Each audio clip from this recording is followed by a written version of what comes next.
Hello friends, welcome back to my channel happy family. ঘরোয়া পদ্ধতিতে কিভাবে চাউমিন বানাবেন তো দেখে নিন।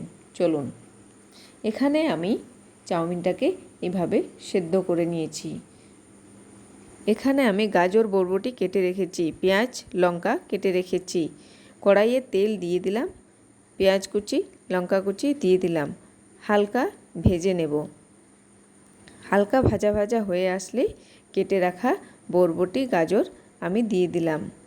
ভালো করে নাড়াচাড়া করে পরিমাণ মতো লবণ হলুদের গুঁড়ো দিয়ে দিলাম।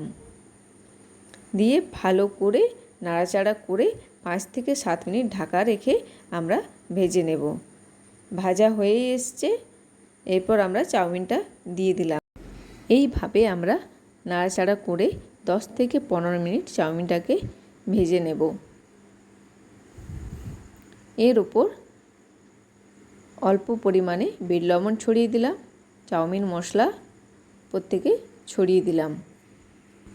দেখুন হয়ে এসছে, খুব সুন্দর দেখতে লাগছে।